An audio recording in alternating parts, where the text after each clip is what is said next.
People always ask us how much we spend at Disney, so we tracked every dollar on our last trip so we could finally give you a definitive answer.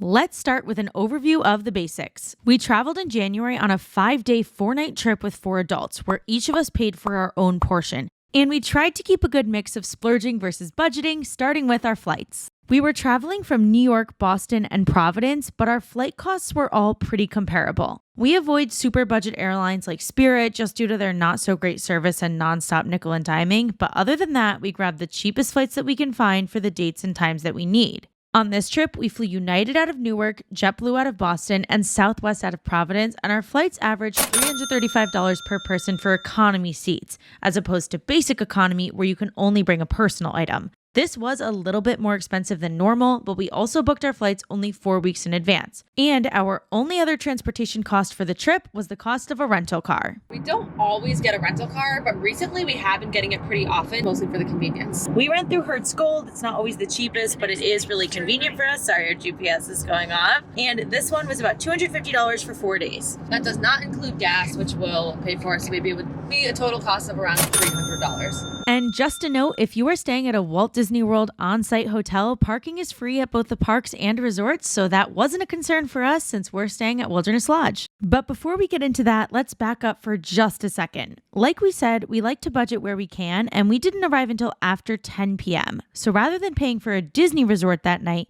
we stayed near the airport in a Marriott Fairfield Inn for $148 or $37 per person. Then the next day, we hopped in the rental car and headed to check into our, quote, real resort, which was a 1-bedroom villa in the Copper Creek section of Disney's Wilderness Lodge. So we are renting points with David's Vacation Club rentals, and that means that we are not paying sort of the Disney rack room rate. Instead, we're paying a discounted price. This 1-bedroom cost us $2,600, and that's for 4 nights. In comparison, a studio, which would not have the separate bedroom, would have cost $1,300. So a 1-bedroom was about double the cost for us to stay here. $2,600 is definitely a bit of a splurge for us, but because there are 4 people, having 2 separate rooms was really nice for us. And when you split it 4 ways with 4 people paying with different finances, it comes out to about $160 per person per night, which seems pretty reasonable. We did also head to the parks this day, and of course, to enter the parks, you need tickets. The 2 of us have annual passes, and then Mouse and C and A have tickets. So for us, annual passes are about $1,400 to $1,500 a year,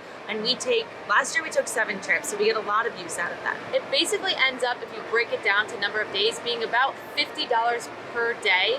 So the total for this trip would be $400 for the 2 of us to come. For Mouselet A and Mouselet C, we bought them regular tickets, no park hopper, just 4-day tickets. We actually bought them through Undercover Tourist when they were running a special that was holding last year's ticket prices. So we were able to save I think, about $80 per ticket doing it that way. Their tickets cost $520 for 4 days, that's each, versus $600 through Disney.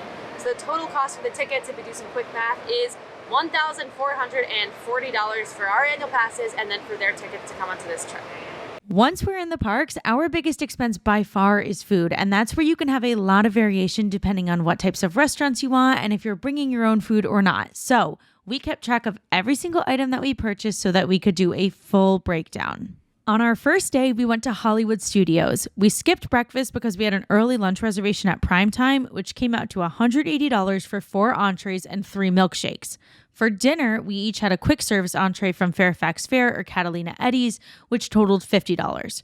Throughout the day, we also had some coffees and treats from Starbucks for around $25, making the day's total $255.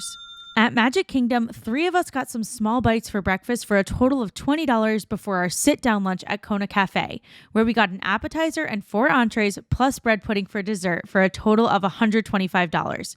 We split up for dinner and 2 of us got Pecos Bill for $33, while 2 of us got to go from Geyser Point, a lounge at Wilderness Lodge, for $42. During the day, we also had some coffees, confectionery treats, and Dole Whips for $50, making the day's total $270. At Epcot, we went in knowing that we'd be eating all day. Our plan was to do one big meal midday and then just eat festival food the rest of the time. 2 of us got bagels from the quick service location at Wilderness Lodge for under $10 total, a great budget breakfast option. And our dinner was tepanito, where we each got a hibachi entree for a total of $185. Throughout the day, we tried 14 festival items for a total of $140 and also had a variety of other coffees, drinks, and desserts, including 2 beers from Germany, for $50, making the day's total $385. On our last day, 3 of us grabbed quick service breakfast for $30 total before heading to Animal Kingdom, where we had lunch at Nomad Lounge.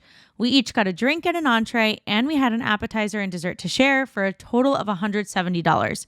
We flew home that day, so we had dinner once we landed, making the Disney days total just $200. In total, we spent $255 at Hollywood Studios, $270 at Magic Kingdom, $385 at Epcot, and $200 at Animal Kingdom, totaling $1,100 for the trip, which equates to $275 per person for the 4 days. The only other big in-park expense we have is paying for Genie Plus and individual lightning lanes, which we do typically choose to do. On this trip, we bought Genie Plus all 4 days, which was $15 per person per day, each day that we were there, and we paid for 2 individual lightning lanes. On one day, we got a lightning lane for Cosmic Rewind for $17 per person per day, and on the other, we got a lightning lane for Flight of Passage for $18 per person per day. In total, that cost us $380 or $95 per person for the trip. Last but not least would be some miscellaneous items.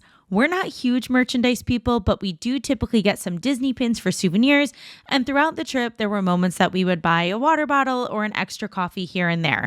I would estimate that we each spent about $75 on these types of items for a total of $300 across the 4 of us for the entire trip. Now that we've broken out each category, let's add it all up. In total, we spent $7,618 for 4 people, with our largest expense being our 1-bedroom villa at Wilderness Lodge by quite a substantial margin, followed by flights, food, and tickets. Broken down by person, it cost $1,742 per person for the 2 of us with annual passes and $2,062 per person for the 2 of us who bought tickets. In relation to other trips we take, this one was on the more expensive end. We don't often splurge for 1-bedroom villas, and our transportation costs were a bit higher than normal due to high flight prices and our choice to get a rental car. But for us, all in all, it was totally worth the splurges and any expenses. Let us know any Disney trip planning cost questions that you have down in the comments, and be sure to like and subscribe for more.